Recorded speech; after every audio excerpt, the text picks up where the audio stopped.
ન્યૂઝમાં આપનું સ્વાગત છે। ભાવનગરની સરકારી સમરસ બોયઝ હોસ્ટેલમાં ફરી ભોજનમાં જીવાત નીકળતા હોબાળો થયો। 2 દિવસ પહેલા ભાવનગરની ગર્લ્સ સમરસ હોસ્ટેલમાં ભોજન મામલે હોબાળો થયો હતો। આજે ફરી સમરસ બોયઝ હોસ્ટેલમાં ભોજનમાં ઈયળની જીવાતો નીકળતા વિદ્યાર્થીઓ હેરાન પરેશાન થયા। અવારનવાર ભોજનમાં નીકળતી જીવાત તેમજ પાણીની સમસ્યાઓને લઈ સમરસ હોટેલના વિદ્યાર્થીઓ મુશ્કેલીમાં મુકાયા।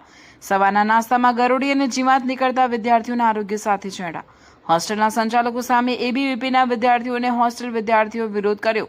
હોસ્ટેલના અધિકારીઓ પોતાના ખિસ્સા ભરતા હોવાનો કર્યો આક્ષેપ। હાલ બંને હોસ્ટેલ બોયઝ અને ગર્લ્સ બેઠા ધરણા પર।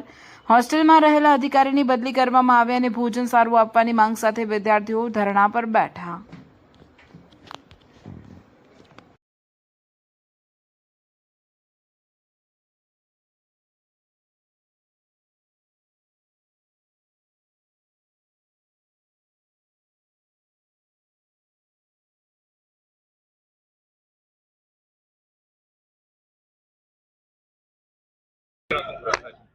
વિદ્યાર્થીઓને એવો પ્રશ્ન છે કે અમારી માંગે પૂરી નથી થઈ ને સ્ટાફ બદલો એ વહીવટી નિર્ણય છે। અમારા લેવલે હું ઉપલા લેવલે એની રજૂઆત કરીશ।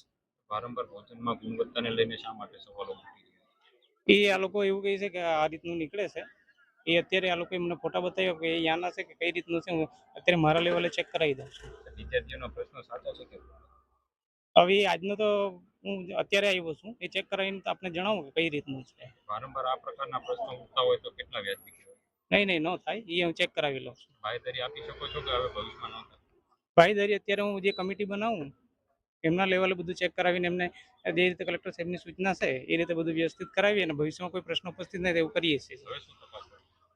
કઈ રીતનું અત્યારે તો એમની જે રજૂઆતો છે એ રજૂઆતો હું ઉપલા લેવલે મોકલાવું છું। અમુક વહીવટી નિર્ણય છે એ બાબતે આર્થિક સુવિધાનો અભાવ છે તેને લઈને કંઈ કેવું છે?